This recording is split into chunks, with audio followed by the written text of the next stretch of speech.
This floral pendant looks very fancy and complex, but I'm here to tell you how easy it is to create. And if you make it in metal clay, it can be fired into a fine silver piece of jewelry. Amazing results with very little effort. Hey there, Sandy here. Welcome to another creative video at keepsakecrafts.net. Although this video is about making this design in metal clay, you absolutely could make it in polymer clay or air dry clay.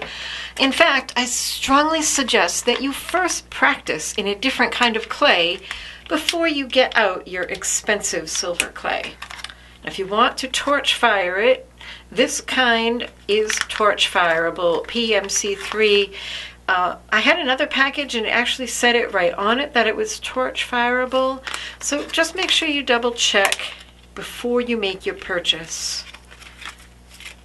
One thing you need to know is that a 15-gram package of PMC3 is about a 3/4 inch ball of clay. It's going to be at its freshest when it first comes out of the package. In fact, you can see this is sticking a little bit, and that's okay. Because this is so expensive, this package was about $45. It goes up and down with the market of precious metals. But because it's so expensive, all these little bits of clay that are left on the wrapper, you don't want to waste them. If you let them dry, you can then put them in a little tray and mix in some water and have some slip, which works as a glue to help glue your pieces together. I'll show you more about that in a minute. And then you can just give it a bit of a knead. It doesn't really need to be conditioned if it's nice and soft. The way you can tell it's conditioned is if you just flatten it a little and then bend it. And if there aren't any cracks, then you know it's well conditioned. It's good to work on something like a non-stick silicone sheet for rolling. And I am going to roll mine out to 3 cards thick, which is about 1.5 millimeters. I'm just going to put a little bit of olive oil on my fingers. You don't need much, that's probably too much. I'll also put some on my roller. Just a little bit of oil on all your tools keeps it from sticking. It doesn't really work to roll metal clay through a pasta machine. Playing cards work as a terrific guide for even thicknesses. I obviously put too much oil on this because it's not rolling, it's just kind of slipping. Let's see, I'm going to hold these. Hold all that. There we go. Get a nice even thickness.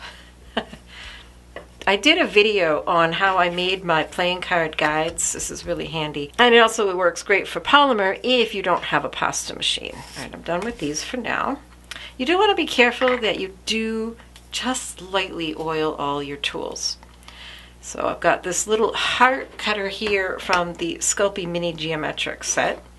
And I'm going to cut out 5, and these will be the petals for our flowers. One thing you want to be careful of, and that I talk about quite a bit in my intro video on using metal clay, is that you don't want to let it dry out. So as soon as I take out my 5 little hearts for the petals, I'm going to put the rest of this in a little device I made to help keep it moist and keep it from drying out. It does dry out pretty quickly. You'll notice as you're working, it will start to change in its consistency. So right now, I'm just going to take this, roll it in a ball.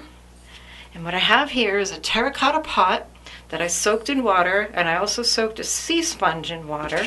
And I have just a plastic plate, and I'm going to put my clay in there and put the pot over it, and that really does a good job of keeping it dry. If you're finding that it's drying out on you, you can also give it a spritz with some water. This is actually in good shape right now, but a little spritz of some water every time you put it under there will work too. Now don't forget that if you're coming up with your own design and not following this one, that silver clay shrinks. The amount of shrinkage varies with the brand, but PMC3 shrinks about 10 to 15%. And if you want to learn more details about handling and rolling out silver metal clay, check out my video series, A Beginner Tries Metal Clay. I show you on camera me opening a package for the very first time, and I've gathered together all the tips and tricks and hints I've learned along the way. I'm just using my fingers here on my 5 hearts to tap on the edges and clean them up. I'm also kind of thickening them a little, so I'm pressing the clay in towards the center, and I'm also going to squeeze this pointed end in just a bit so that the 5 hearts will fit together a little more nicely into a flower. So you can see the difference between this and this. It's not huge, but it's subtle, and I think this just has a nicer flower petal shape. Now let's add some dimension and detail to these heart shapes. If you are used to using polymer clay, you may notice that metal clay is not as elastic, so you'll need to move a little bit more carefully and deliberately. I'm just rubbing some oil on a 1/4 inch ball tool, and I'm going to create kind of an indent with a border. And you want to just do this gently and slowly. Gradually. You start with a couple indents at the top and then make one down by the point, kind of connect them, just sort of rounding out that shape. And repeat for all of your petals. Now, if you find that you have cracking along the edges as you do this, it's probably best to simply cut out another shape and try again. You can roll up that cracked one, spritz it with a little water because the crack probably means that it was getting dried out.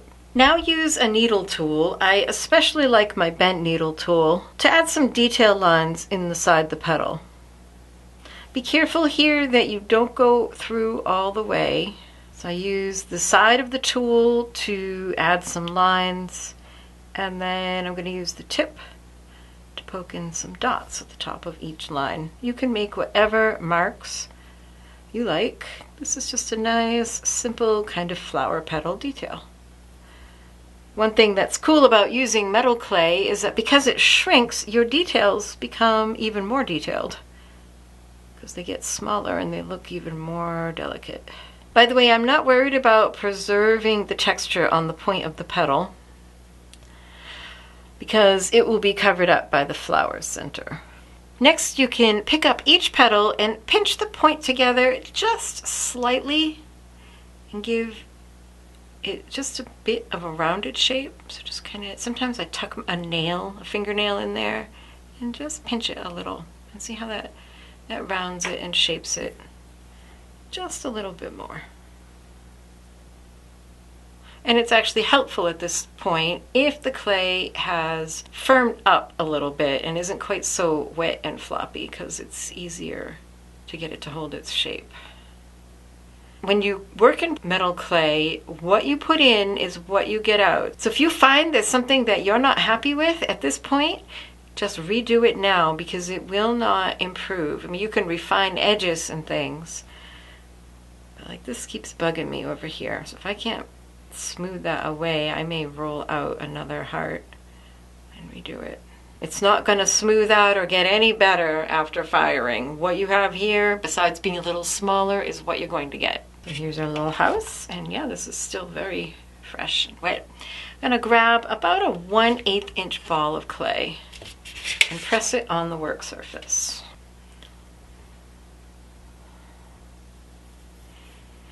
And we're going to add a generous amount of slip. Now you can buy slip already made, but it's easy enough to make it yourself with leftover bits. You could put a little fresh clay in here and mix in water. You might be also able just to take some of the crumbles from the package. See how those have dried out already? And you can just mix those with some water to make slip. In here I have sanding dust that I saved. And if you want to know more details about that, I will point you to that A Beginner Tries Metal Clay series for details on sanding. And here I have water with 5% vinegar. The vinegar just helps with mold, so if you're going to keep this for a while and not use it all today, but you're going to store it wet, it helps keep it from getting moldy. I'm just going to put a couple drops. Don't need much. You can always add more. This is a silver clay dedicated brush.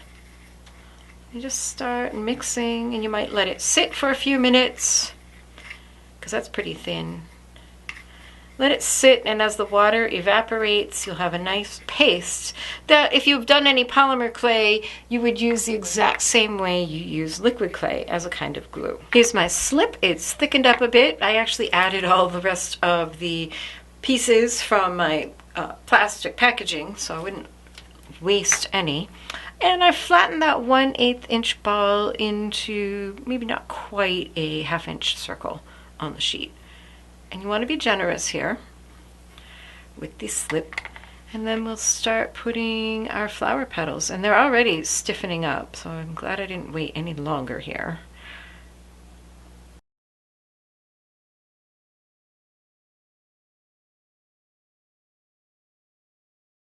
There. And use the 1/4 inch ball tool to press slightly in the center. Oops. Uh-oh. Okay. Yeah, these are firming up a bit. So if you can press those down. If the clay's firmed up, that's okay. Just make sure that you have good contact with that slip and that lower little piece, that base. Hey there's Sandy here with a question for you. Do you love videos like this one that help you explore creative materials and learn new techniques?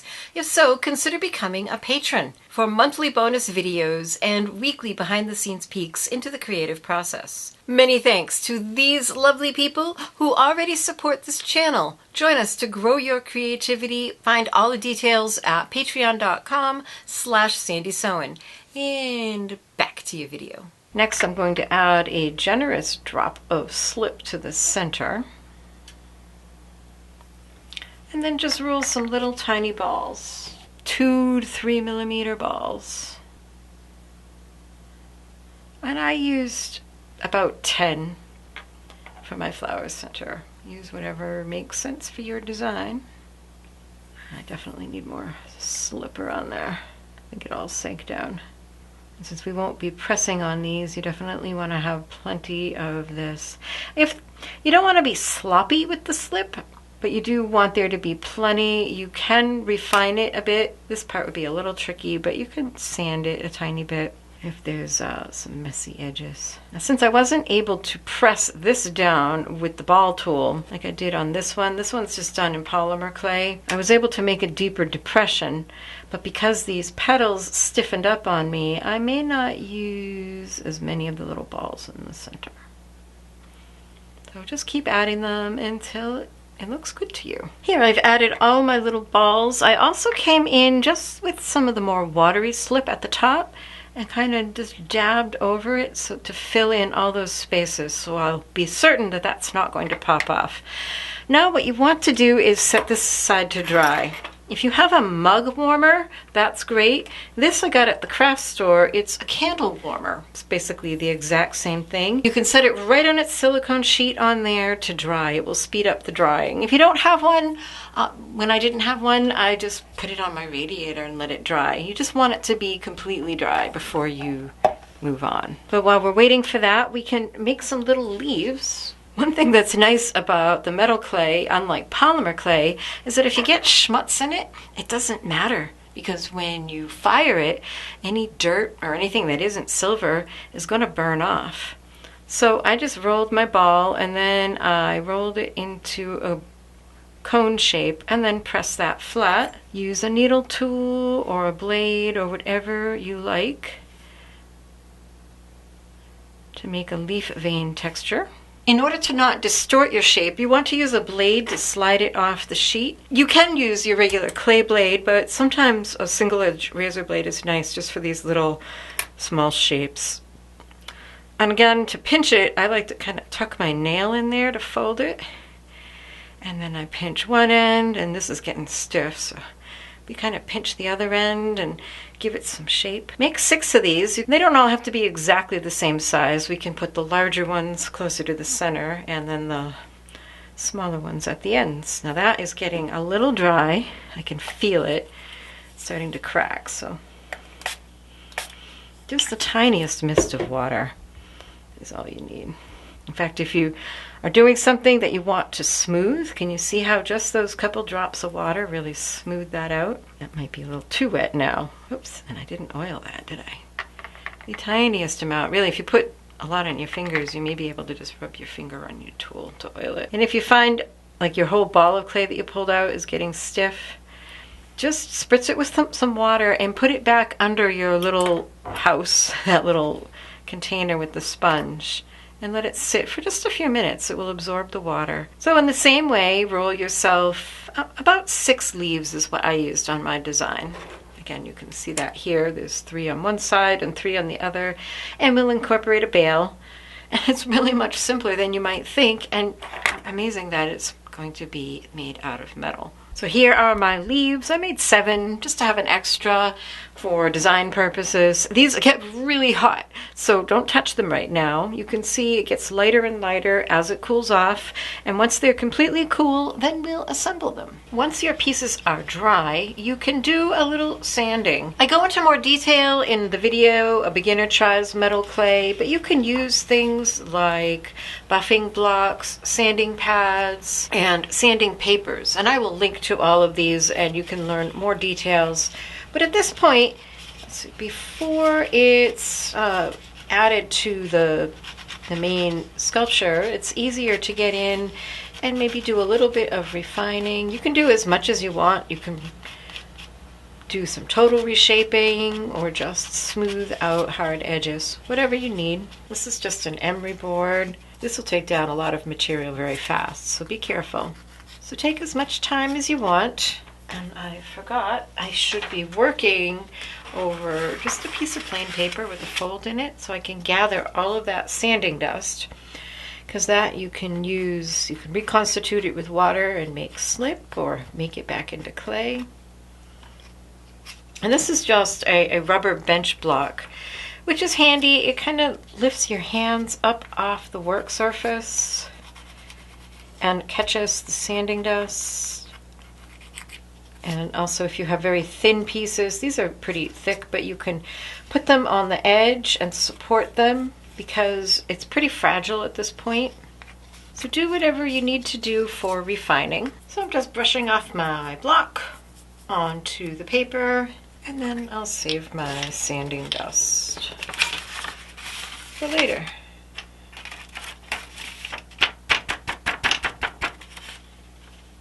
And if you do this every time you sand, it will add up. Now we'll shape the base and the bail. Decide what shape you want your flower pendant to be. I'm making mine into a soft S. Roll a log of your clay that's about 3 inches long and 1/8 of an inch in diameter. An acrylic block helps to roll a nice even log. So here's my log, and I'm just going to give it a soft S shape, as I said. I also kind of pointed this end. You may have to trim some. Once you have the shape you want, flatten it onto your work surface so it's about 1/4 of an inch wide. Now this extra length at the top is going to be our bail, and I'm just going to smooth that a little and then curl this up and over. Do remember when you're thinking about the size of your bail that it is going to shrink 10 to 15%. So I'm just going to shape it over my tool handle here. And that may need to be trimmed later. So start by painting on some slip. You'll also put some under this. I'll leave that for the moment. Again, be generous with the slip. Start with the smallest of your leaves, and then one a little bigger, and I just position it so it's covering the end of the previous one, and then one a little bigger, and then the flower. I'm just going to press that on there. Oh, I broke it because I pressed too hard. But I think that'll be okay. I'm just going to lift this up so I can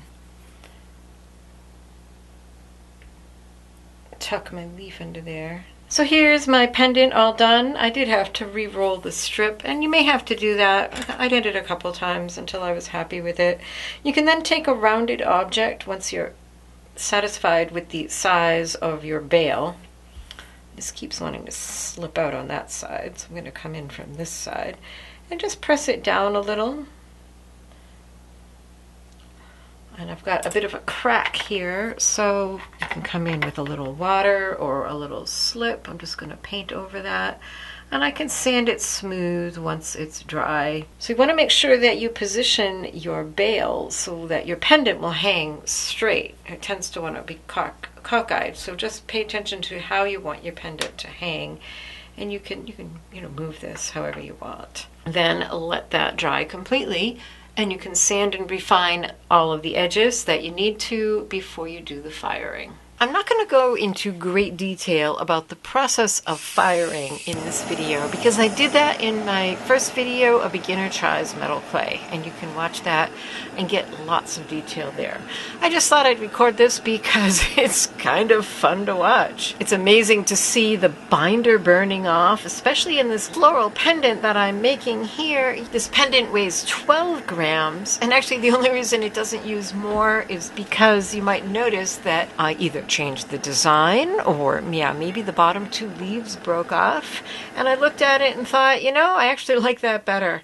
It's just a little bit more simplified, so I left it that way with just one leaf on the bottom and 3 on the top. The important thing when you're firing is to, number one, carefully follow the directions on your particular brand of clay.